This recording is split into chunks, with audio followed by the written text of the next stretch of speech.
Oxon 3 Comunicación Natural. Toyota. Renfe.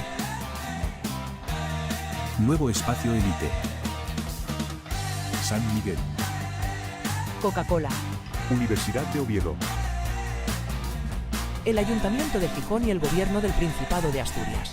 Patrocinan la 38ª edición de la Semana Negra. Hola, buenas tardes y bienvenidas una vez más a una nueva sesión de Transgresoras. Si me lo permitís todos, y bueno, ya lo hablé con Inma, quería, antes de que empezáramos a hablar, o ella nos empezara a hablar sobre la persona de María Casares, quería, supongo que ya todas y todos lo sabemos, que han ingresado hoy en Villabona las 6 de la Suiza, ¿vale? Entonces, deciros que hoy a las 7:30 en el Ayuntamiento, en la plaza del Ayuntamiento, hay una concentración de apoyo con el fin de pedir el indulto lo más rápido posible. Sabéis que se está trabajando en ello y que este tema bueno, lleva el apoyo de multitud de organizaciones sindicales, partidos políticos y, desde luego, en este espacio de la Semana Negra y desde el Fórum de Política Feminista queremos solidarizarnos con este tema y queremos el indulto para las 6 de la Suiza, lo antes posible. Muchas gracias. Y bueno, ahora, para no robarle mucho tiempo a Inma López Silva, paso a presentarla muy brevemente. Yo no sé, se oye, ¿no? Inma López Silva es una escritora que escribe fundamentalmente en lengua galega. Es profesora, investigadora, traductora y crítica teatral. Voy a hacer una breve semblanza de Inma, que se licenció en Filología Gallega por la Universidad de Santiago de Compostela, universidad en la que también obtuvo el doctorado, con una tesis que se titulaba Sistema Teatral e Institucións, o caso galego. Perdón, que me salió un poco no te preocupes, de instituciones. Es también investigadora y crítica teatral, como os había dicho. Colabora en multitud de revistas, Citania, Grial, Revista Galega de Teatro y Primer Acto, así como en el periódico El Correo Gallego. También es miembro del Consejo de Redacción de Dorna. También es profesora en la Escuela Superior de Arte Dramático de Galicia. En cuanto a su obra, bueno, decir que es fundamentalmente en gallego, ¿verdad, Inma? Y que toca varios géneros, desde la narrativa, pasando por el ensayo, por la traducción, y también participó en obras colectivas. Nombraré algunas de sus novelas. Pues mira, empezaríamos en el 2000 con Rosas, Corvos e Cancións, que es del año 2000. En el año 2002, Concubinas. En el 2005, una novela, Neve en abril, que está ambientada en la Guerra Civil Española y que luego también fue traducida al castellano. Otra de sus obras es Non quero ser Doris Day, o Day, mejor dicho, en el 2006. En el 2007 publica New York, New York. En el 2010, Memoria de ciudades sin luz. En el 12, Tinta. En el 16, Aqueles días en que éramos malas. En el 2020, O libro da fila. En cuanto a ensayo, por ejemplo, ha publicado en el 2003, editado por la Universidad de Santiago de Compostela, A recepción de teatro galego contemporáneo.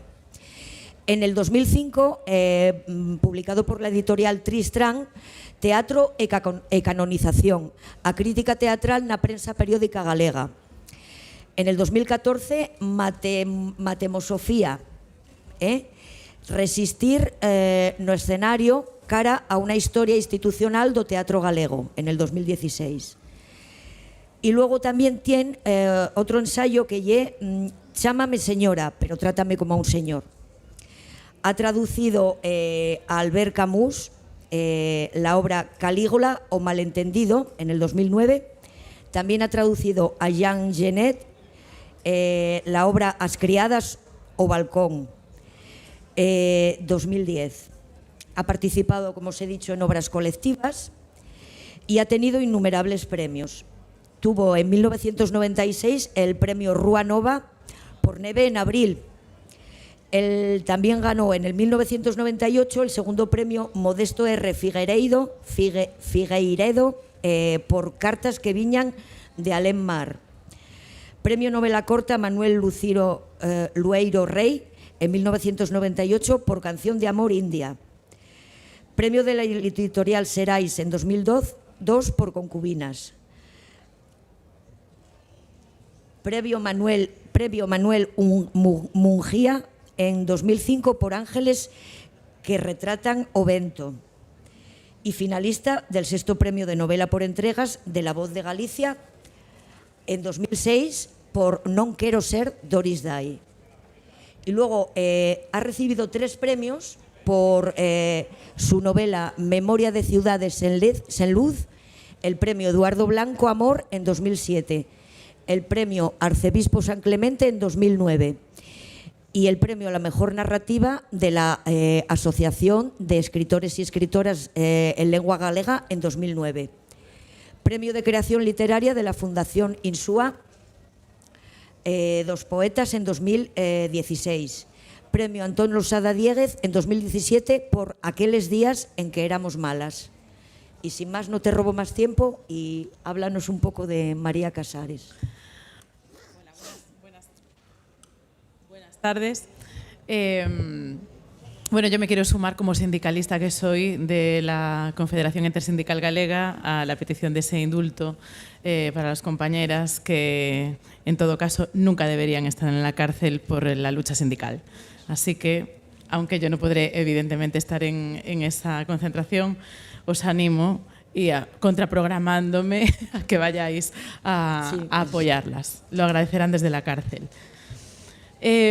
Bueno, Transgresoras es un ciclo maravilloso. Amigas, me parece una idea fantástica porque siempre se dice que no tenemos referentes. Y el mundo está lleno de referentes mujeres. Las tenemos, claro que las tenemos. Lo que pasa es que, como todo lo relativo a nosotras, está oculto, silenciado, minimizado, infantilizado, etc. Y he escogido a María Casares porque me parece una figura referencial para muchísima gente, o que lo debería ser, que es mucho más conocida en otro lugar que aquí, en Francia, que aquí, siendo este su país de origen.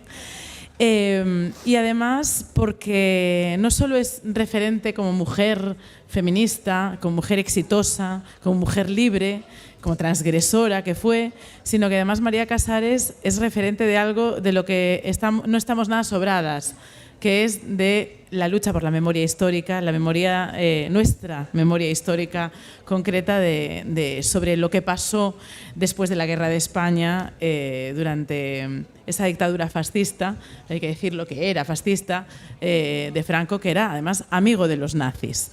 María Casares vivió todo eso y vivió una doble represión, porque vivió la represión como mujer, durante el franquismo. Ahora os explicaré por qué. Y vivió la represión, obviamente, al llegar a Francia, como tantas y tantos exiliados españoles, de vivir el nazismo, ¿no?, en carne propia.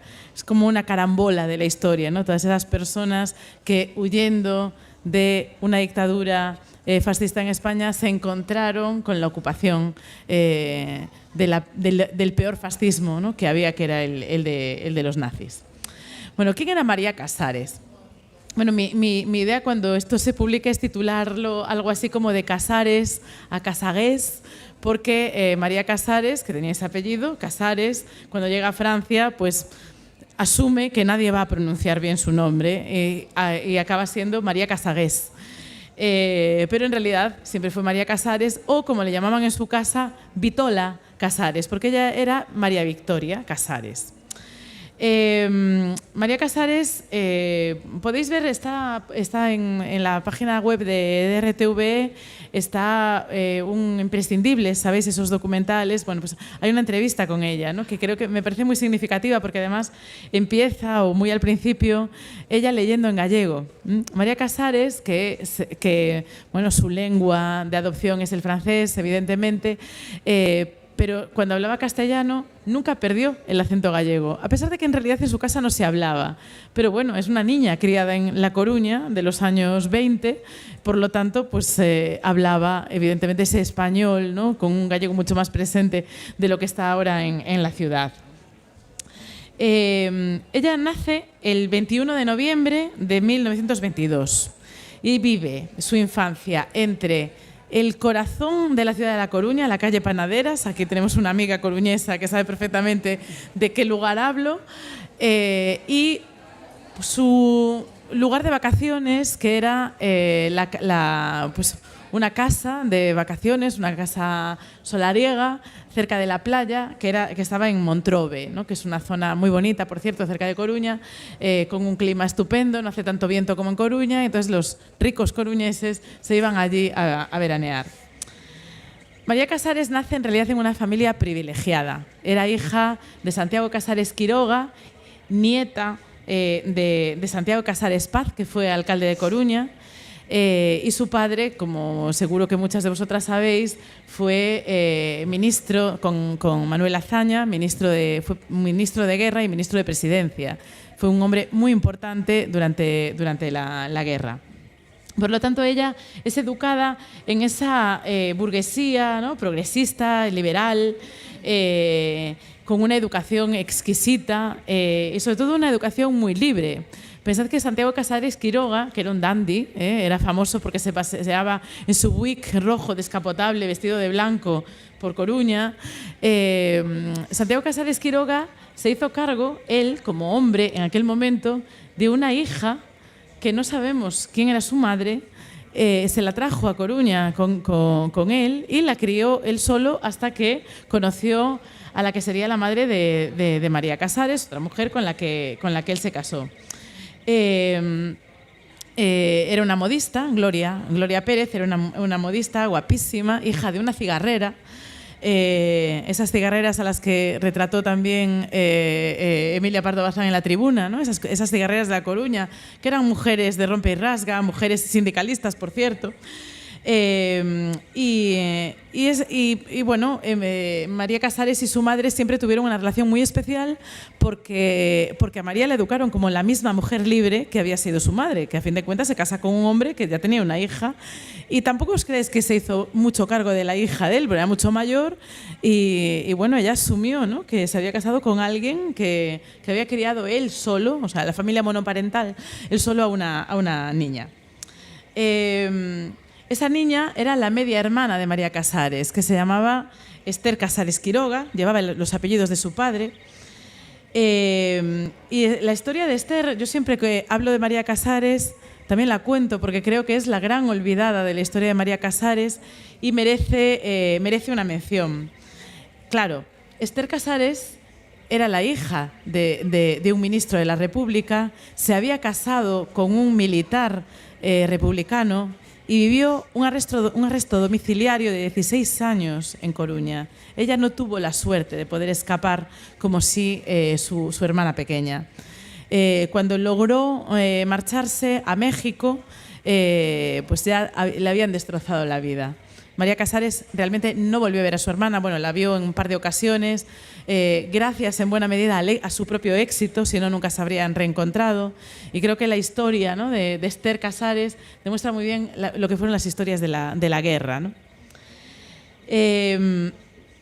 Bueno, María Casares, como podéis imaginar ya por todo lo que estoy contando, pues siendo adolescente la sorprende la guerra en Madrid. Porque Santiago Casares estaba allí como ministro, se habían ido a vivir, lógicamente, a Madrid. Las sorprende la guerra allí. Santiago Casares Quiroga se exilia antes que ellas. Primero pasa por Valencia, Barcelona, ya sabéis todo el periplo habitual, ¿no? De los ministros de la República. Y María Casares y su madre aguantan en Madrid durante bastante tiempo, colaborando con la Cruz Roja como enfermeras. Ahí conocen a un personaje un poco turbio y extraño en su vida, que es Enrique López Tolentino, que es un cara dura, básicamente, que se lía con las dos y las acompaña en el exilio. Lo cuenta muy bien Anne Plantagenet en su novela sobre María Casares, que os recomiendo porque además es muy entretenida. En todo caso, en un momento dado tienen que marcharse, ya no pueden estar más tiempo en Madrid, corren verdadero peligro por ser quienes son, se exilian, se van a Francia, ellas dos, con Enrique, y llegan a París con una mano delante y otra detrás. Alquilan un piso y allí se instalan y viven las penurias no solo de las refugiadas, sino que viven las penurias, por supuesto, de la ocupación francesa, de la ocupación alemana en Francia. ¿Cómo era María Casares? Bueno, yo creo que lo que define a María Casares es que era una mujer radical y profundamente vitalista. Y una mujer que se ha enfrentado toda su vida a intentar mantener la memoria de algo que en su propio país no se respetaba. Las memorias de María Casares empiezan de una forma muy gráfica, que es contando cuando ella viene por primera vez. Ella juró que no iba a volver a España hasta que Franco no muriera, como tantos exiliados. Y empiezan de esa forma gráfica, que es cuando viene en el año 81, el Centro Dramático Nacional hace el Adefesio de Alberti, protagonizado por ella. Era todo un gesto de la transición. Alberti, que sabía lo que le esperaba aquí, no vino, pero ella sí. Y ella cuenta todo el brotar de pensamientos del cambio de vías, de pasar de Francia a España. Ese cambio de vías, ella dice, estoy cambiando de tiempo, estoy cambiando de concepción del mundo, estoy cambiando de vida, porque vuelvo a un pasado totalmente roto.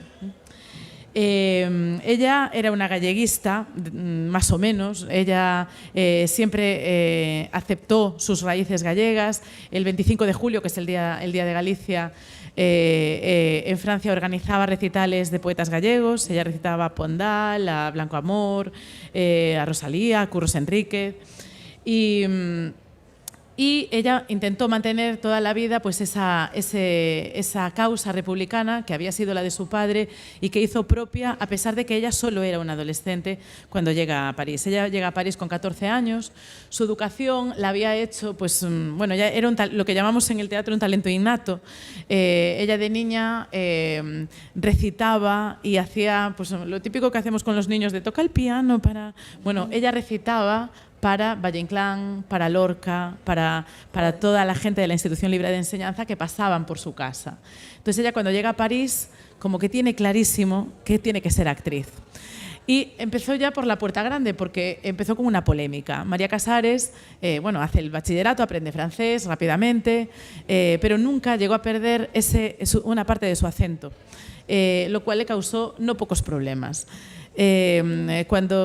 Todavía hoy el Conservatoire de París es una de las escuelas de arte dramático más exigentes del mundo, es muy difícil entrar, y María Casares lo intentó 3 veces, a la tercera entró, pero las 2 anteriores en realidad no entra por culpa del acento.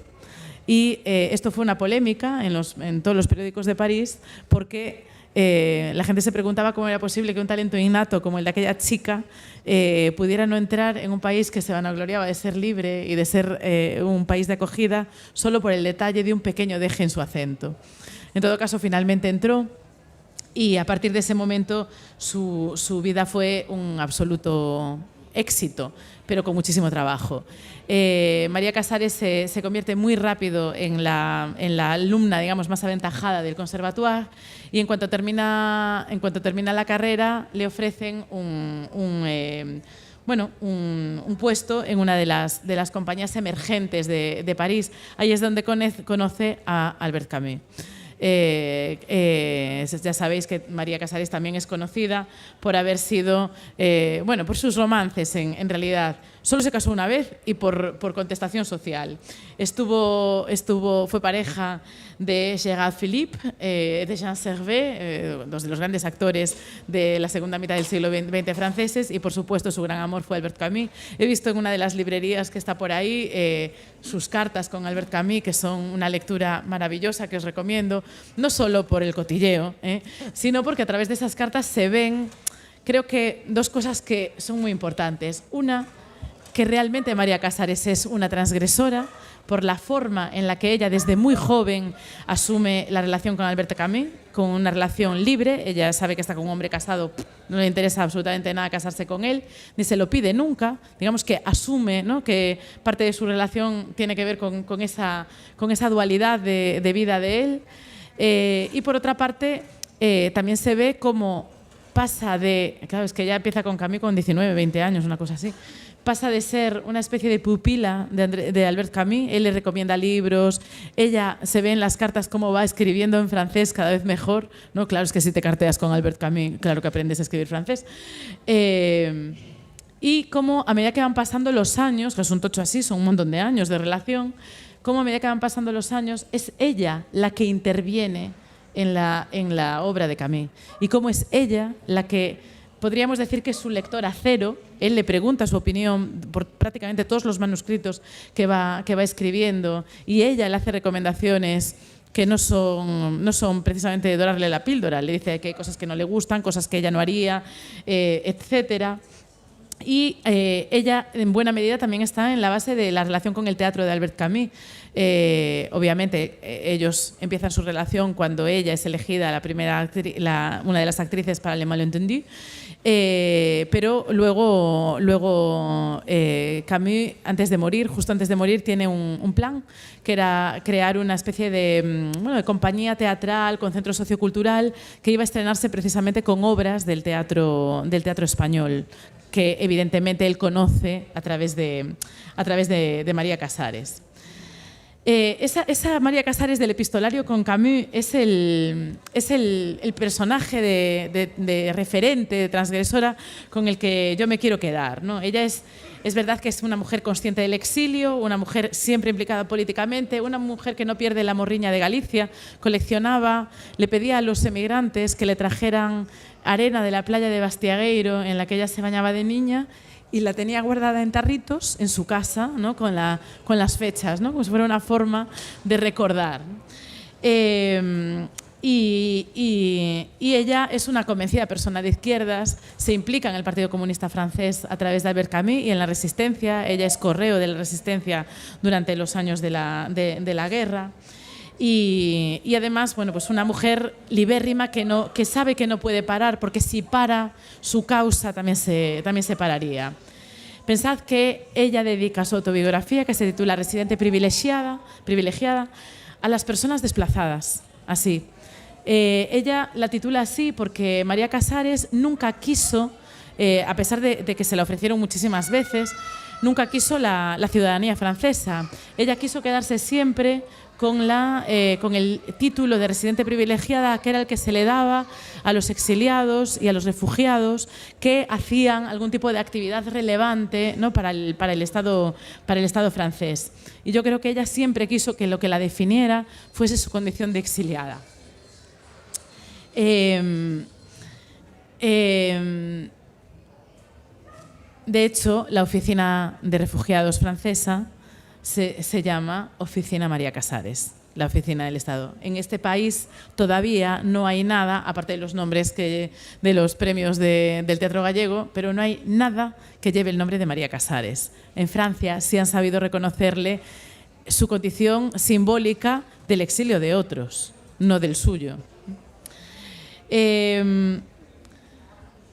Bueno, ¿quién fue María Casares en Francia, ¿no? Lo que os decía, ella vive en el número 148 de la Rue Vaugirard. Allí, lo sé. Allí hay una placa que recuerda dónde vive, igualito que aquí, que en Coruña hubo que luchar por recuperar la biblioteca de Santiago Casares Quiroga, que fue quemada por los falangistas al principio de la guerra. La casa de Santiago Casares Quiroga en la calle Panaderas, que hoy en día es un museo sobre ellos precisamente, solo tiene 10 años de vida. Costó lo suyo conseguir también musealizar aquella casa. En cambio allí no, porque allí siempre tuvo la condición de española refugiada, pero que al mismo tiempo fue capaz de dar todo, ¿no? para el teatro francés. Ella entra en el año 1952 como sustituta de René Faure en la Comédie Française. Y pudiendo, sabéis que la Comédie Française es una cosa extrañísima, que es una compañía de teatro funcionarial. O sea, el que entra, si quiere, se queda y tiene un sueldo como actor el resto de su vida. María Casares no quiso quedarse porque para poder quedarse, después de 3 años, tendría que hacerse ciudadana francesa, y no quiso. Ella quiso mantener su condición de refugiada. Y además participó muy activamente en la formación, en la gestión del Festival de Aviñón. Si hoy tenemos el Festival de Aviñón que tenemos, en buena medida es porque María Casares participó y bueno, redujo sus cachés de una forma alucinante para que el Festival de Aviñón tuviera un contenido. Ella era la gran trágica, fue siempre la gran trágica del teatro francés. A día de hoy, las actrices jóvenes se aprenden los monólogos de María Casares para hacer las pruebas del conservatoire. Creo que eso es más que significativo. Me gustaría contaros una anécdota que creo que también define muy bien cómo fue su relación con Galicia, porque aparte de su relación con la Guerra de España, con la causa del exilio, ella tiene la causa galleguista también ahí. Si leéis las cartas con Camus, Camus le llamaba María de Fisterra. Ese era el nombre con el que él la apodaba. Y además él le pide que le enseñe gallego y cosas así, ¿no? Pero ella ella acaba trabajando, una vez que sale de la Comedia Francesa, se va a lo que era la compañía más comunista de París en aquel momento, que era el Teatro Nacional Popular de Jean Vilar. En una gira con este teatro tenían prohibido a las primeras actrices, tenían prohibido que las personas salieran a saludar fuera de la compañía. Entonces hacen una gira por América Latina y paran en Buenos Aires. Esto está contado por los exiliados gallegos, pero también en parte está contado en sus cartas y en sus memorias, ¿no? María Casares llega al Teatro de Buenos Aires y el propio Jean Vilar, que no tenía ni idea de nada de lo que era Galicia, ni nada de esto, ni siquiera de la causa del exilio, no mucho, se da cuenta de que allí tiene que romper esa ley igualitaria y socialista de su teatro, de los saludos, porque se da cuenta de que todo el público que está llenando aquel Teatro Nacional de Buenos Aires durante los 7 días que actúan, son exiliados y emigrantes gallegos que van a aplaudir a la hija de Santiago Casares Quiroga. Y María Casares tiene que salir hasta 17 veces a saludar ella sola, porque era un símbolo del motivo por el que todos estaban allí. Le hicieron homenajes, se juntó con las mujeres de los paseados en las cunetas de los alrededores de Santiago. Ella asumió que su viaje con la compañía a Buenos Aires era un viaje de Estado como hija de un ministro gallego que no era galleguista, pero que se había acercado a la causa galleguista, y que ella además intentó reconciliar con la causa galleguista a través de su presencia allí. María Casares, cuando muere Camus, se le rompe la vida y sus amigos le recomiendan que se compre una casa, que se entretenga. Y entonces ella se compra una casa en una zona en el centro de Francia, al sur de París, que se llama La Vergne, que es el paisaje es Galicia, podría ser Asturias también, es Galicia. Y ella monta allí, en realidad, una casa gallega. Hoy es una residencia para futuros artistas, futuros actores o actrices, con becas para aprender el arte de la interpretación. Y si la vais a visitar, pues veréis allí todos los objetos que ella iba coleccionando. Y solo en ese momento, cuando estaba allí ya medio retirada, fue que ella se casó. Se casó con Ángel Islesa, que era gitano, para darle a él la nacionalidad. y allí vivieron los dos hasta que ella murió en el año 97. Y esta es María Casares. No sé si es lo suficientemente transgresora, pero bueno, me parece que el hecho de haberse empeñado en mantener su símbolo como exiliada republicana en Francia la hace lo suficientemente transgresora como para que hoy la hayamos traído aquí. Muchas gracias. A ti, María.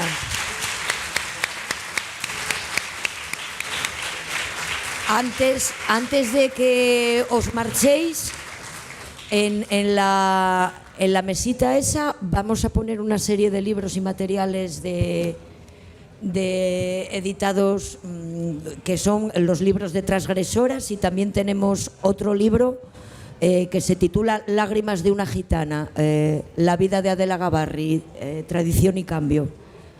En esa mesita, si queréis colaborar. Muchas gracias. Oxon 3 Comunicación Natural. Toyota. Renfe. Nuevo Espacio Elite. San Miguel. Coca-Cola. Universidad de Oviedo. El Ayuntamiento de Gijón y el Gobierno del Principado de Asturias. Patrocinan la 38ª edición de la Semana Negra.